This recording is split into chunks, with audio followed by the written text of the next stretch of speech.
Hello, welcome to Jet Mathematics. I remain your host, Milton Ebiwari John. Today we'll be sketching quadratic graph. We have a function on the board.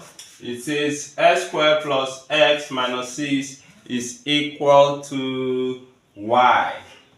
For you to be able to sketch a quadratic graph, first you need to get the roots of the function, of the quadratic function, and then get the y-intercept.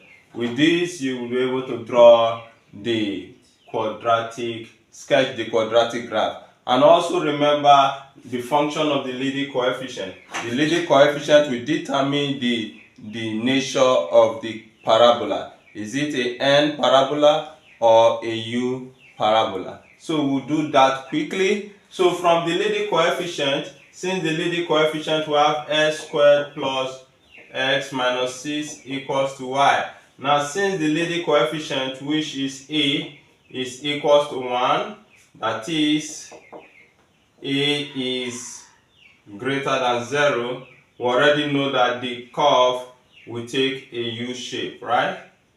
The curve will take a U shape. So we'll proceed to determine the roots of the equation. So getting the roots, we have that x squared minus x minus 6 is equals to 0. Now to get the roots of this, all you need to do, you factorize. We have x squared minus 3, sorry, yes, plus.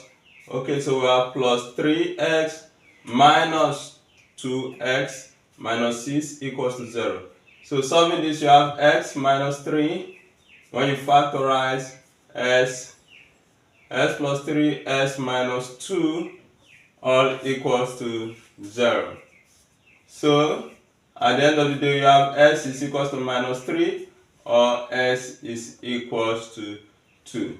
Please, if you don't know how to get the roots of a quadratic equation, either by factorization or completing the square method, or even the formula method, you can visit our videos on these topics and you get yourself acquainted on how to get the quadratic solutions or roots of a quadratic equation. Next, we'll get the y-intercept. The y-intercept.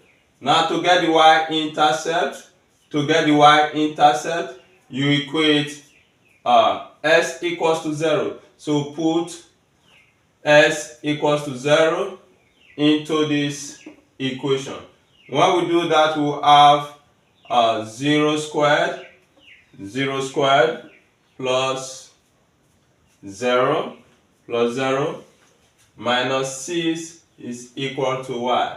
So at the end of the day, this implies that y is equals to minus 6. So this is the y-intercept. So drawing on our Cartesian plane, we have that minus 6 will be around here on the y-axis. This is the positive y-axis, and this is the negative y-axis. Negative y-axis. And this is positive y-axis. This is positive s-axis, and this is also negative x-axis. So this is the point of origin. So the roots, when y is equals to 0, we have x to be minus 3. So we have minus 3 here, and s is equals to 2. We have plus 2 here. Okay. Then the y-intercept is minus 6. So this is the y-axis at minus 6. Now with these 3 points, we know our curve will go like this. And so this is the sketch of that quadratic function. Alright, see you in our next video. Bye.